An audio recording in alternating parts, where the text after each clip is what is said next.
Welcome back to the channel, Sir Gabiru TV, and we're going to do a little segment I like to call "Is It Worth It in 2021?" Now, this guy right here, if you don't know what it is, which I do have a case on it, well, it speaks for itself. It's a Nintendo Switch Lite.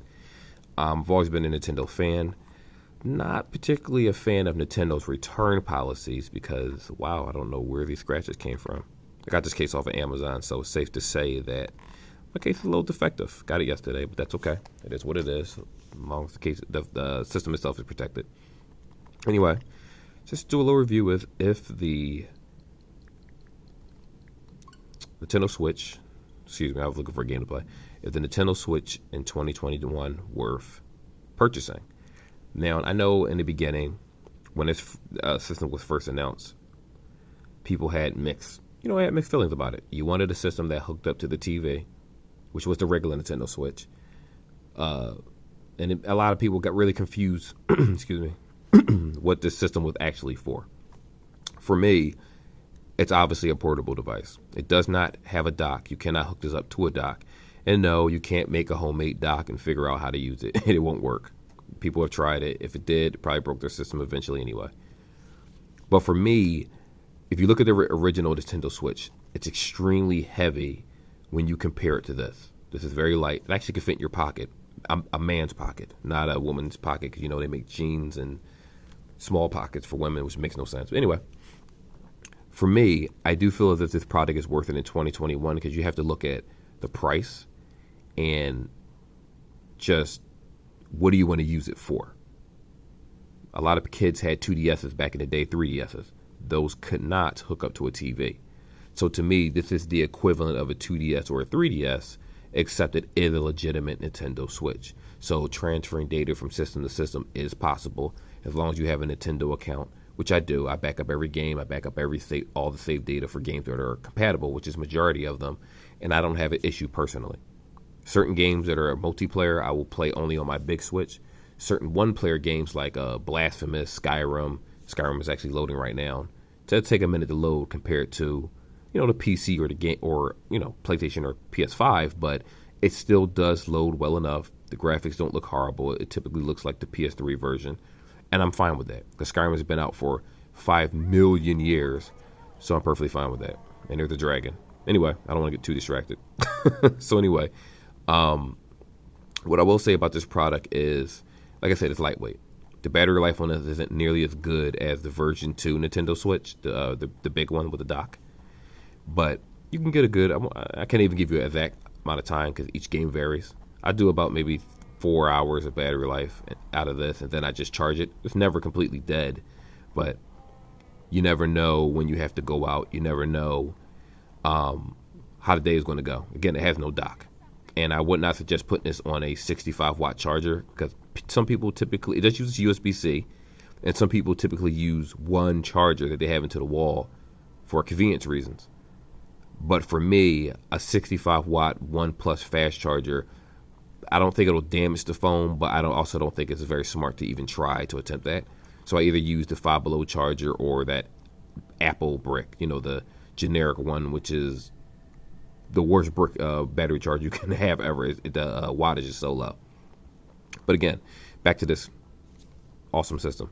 Again, it's super light. Sometimes I throw it in my bag, my book bag.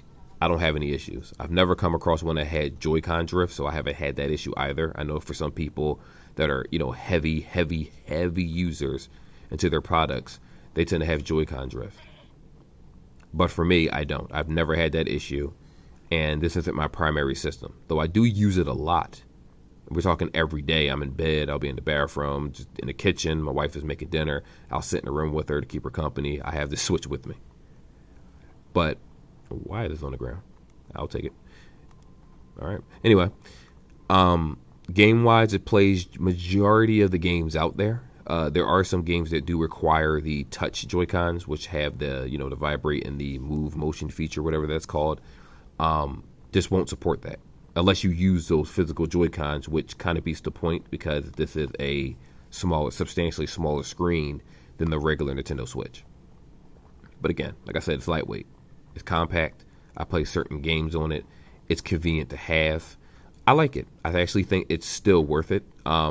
asking price, you're still looking at $199 for this versus the $300 for the other system, which is a substantially better value.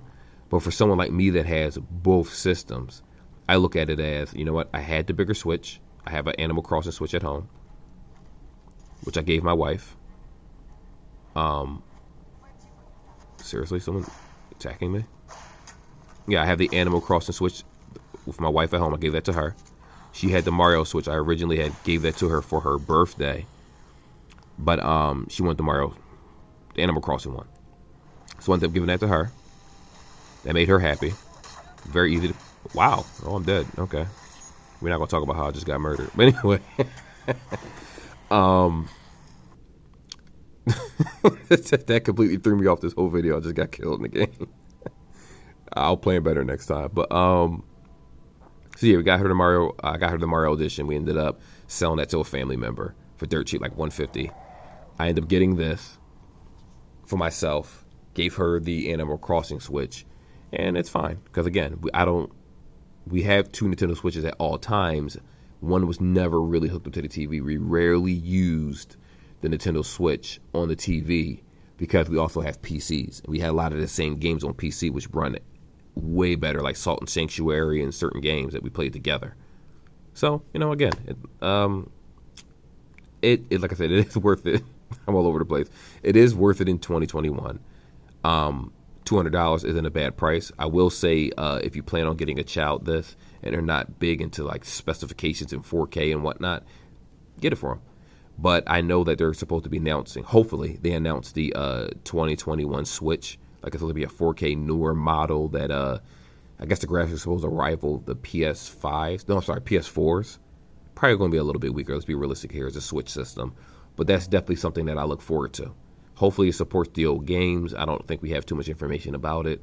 And I know for a fact that's going to cost more than $300. It's probably going to be a $400-something system, realistically. And it's going to be worth it because it's still going to be portable. Because having a portable system, to me, is probably the best thing that you can do. Boy, I love this system. I just toss it in my book bag. I don't need to worry about the Joy-Cons falling off. Joy-Cons getting loose over time on the bigger Nintendo Switch. It's simple. It's small. It does what I need to do. It's lightweight. And that's all I got. So, again, I don't really need to say any tech specs like the battery size and all that because by this time, the system has been out for years. The Nintendo Switch has been out for, 4 years now? So you already know about it. Again, for a kid that wants to play with other people, like other children, that's a different story. Then I'm going to go ahead and say, you need to get yourself the Nintendo Switch, the bigger one. That way you don't have to buy multiple Switches for a household when you could just do split screen depending on the game that they play, especially with Smash Bros. And certain games. But if you have a single child or, 2 children, one may not, you don't have enough TVs in the house, it's hooked up to different systems, and you don't have enough inputs. So that's a thing that does happen. Sometimes your TVs don't have 3 or 4 inputs. It might have 1, it might have 2. You may not have the newest TV out there. Then yes, this system is decent. I like it. The Nintendo Online feature is only $20 a year. I believe it's $35 for families, and they can get up to 8 people. So again, you're saving yourself some money. Certain games you will need to buy, obviously, more than once if you have multiple people that want to play. Because not everything's split screen. Sometimes you do have to connect to a friend to play another game. But for anything that is split screen, like Mario Kart, Mario U, Deluxe, Mario 3D World, Bowser Fury, all those games, you can hook up to the same TV if you have the dock version. For this one, yes, technically you can play it split screen if you have separate Joy-Cons. But look at the screen. Why would you? This is my hand. This is the screen. As a matter of fact, I'm recording my phone. This is my case for my OnePlus 8T. It has a bigger screen than this one. So that goes to show you it is a handheld system. So if any child, put it this way, if you had a 2DS, you had a 3DS, and you want to get your child this, it's perfectly fine. Because guess what? It's a bigger screen than both those systems, and you'll still be able to have the entire Nintendo Switch experience, just not hooked up to a TV. And it saves you money. You could buy them used from pawn shop at different places. I got this from Lou's Pawn Shop. I believe I paid like $170 for it or something, but I had the case. I ordered a different case, but it actually came with like a $25 case at the time when I got it, so that's why it cost a little bit more money. But you can typically find these anywhere. Avoid scouters if you can, because those scumbags will do anything they can to sell you a product that 3 to 4 times the amount of money. And it's like, just do the research. Just wait. Either wait or just shop around. You will find one of these available brand new, if not used. Anyway, I kind of rambled on this video. It was supposed to be 5 minutes, but like, subscribe. Let me know how you feel. If you saw my Skyrim data, that's not how I normally play. So don't judge me. But anyway, till the next one.